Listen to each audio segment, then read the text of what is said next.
বিভিন্ন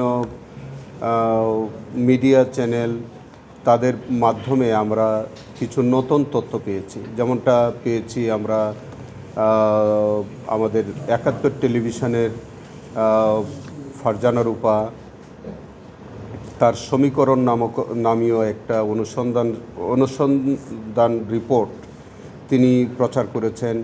সেখানে আমরা তৎকালীন পররাষ্ট্রমন্ত্রী দীপমণির একটি ইন্টারভিউ আমরা পেয়েছি, সেখানে বিবিসির সাংবাদিকের একটা বক্তব্য আমরা পেয়েছি, আমরা আরেকজন সাংবাদিক পেয়েছি, তিনিও এই সম্পর্কে বলছে, মোজাম্মেল বাবুর সংশ্লিষ্টতা আমরা পাচ্ছি।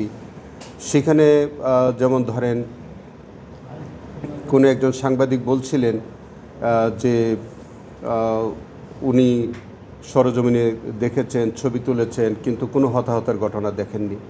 এরকম কিছু উদ্ভট ভিত্তিহীন মিথ্যা তথ্য তিনি প্রচার করেছেন। তখন ফারজানা রূপা সমীকরণ নামীয় যে অনুসন্ধানী রিপোর্টটা করেছেন, সেটা আমাদের কাছে মনে হয়েছে যে একেবারেই ঘটনার পরপরই, যেখানে সারা দেশব্যাপী একটা আলোড়ন সৃষ্টিকারী ঘটনা ঘটল, সেটাকে একেবারেই ভিন্ন খাতে নেবার জন্য তিনি কিছু বিতর্কিত মানুষের বক্তব্য নিয়ে একটা রিপোর্ট তৈরি করে সেই রিপোর্টটা তিনি জাতির সম্মুখে করলেন, সারা দুনিয়াতে এটা প্রচার করে দিলেন, দিয়ে প্রকৃত ঘটনাটাকে তিনি আড়াল করলেন।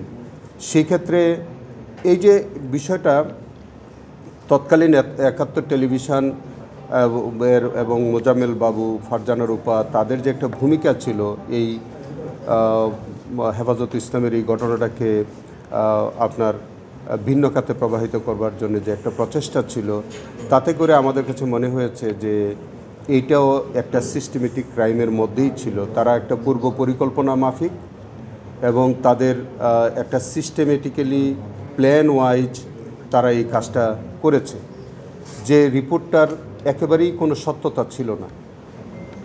এবং সেখানে আপনার বিশেষ কোনো ব্যক্তিদের তারা সাক্ষাৎকার নিয়েছেন, তারাও খুব বিতর্কিত ব্যক্তি। সেই জায়গা থেকে আমাদের কাছে মনে হয়েছে যে এই মামলার ইনভেস্টিগেশনের স্বার্থে তাদের জিজ্ঞাসাবাদ করা খুব প্রয়োজন। এই কারণে আজকে আমরা মোজাম্মেল বাবু, যিনি ইতিমধ্যে বোধহয় জেলে আছেন, এবং দীপমণি যিনি পররাষ্ট্রমন্ত্রী ছিলেন, তিনি ইন্টারভিউ দিয়ে একেবারেই শেখ হাসিনার অবিকল কথাটা তিনি বলেছেন। তাহলে দুইজনের বক্তব্য একরকম হয় কেমন করে? যে তিনিও কিন্তু একই রকম বলছেন, রক্তমাখা রং মেখে বসেছিল, টুপি পাঞ্জাবি পরে এমনভাবে বসেছিল, পুলিশ আসছে, দৌড় দিয়েছে।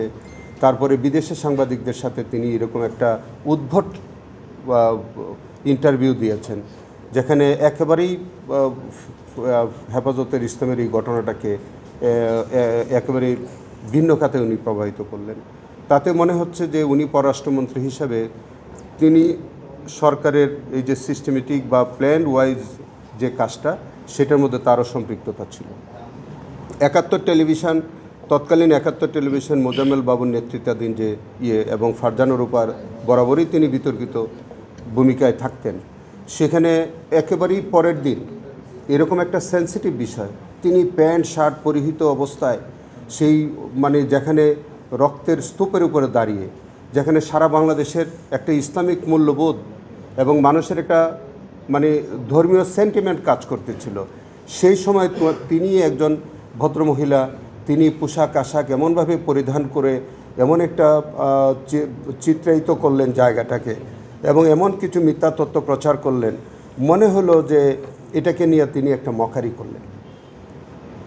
তো তার এই যে বিতর্কিত ভূমিকা এবং তিনি যেসব ব্যক্তিবর্গের সাক্ষাৎকার নিলেন, সব কিছু করলেন, তো সব কিছু মিলিয়ে আমাদের কাছে মনে হয়েছে যে এই মানুষগুলোকে, বিশেষ করে ফারজানা রূপা, মোজাম্মেল বাবু, পররাষ্ট্রমন্ত্রী দীপমণি, এই তিনজনকে আপাতত আমরা তারা যেহেতু হেফাজতে আছে, তাদেরকে আমরা প্রোটেকশন চেয়েছি।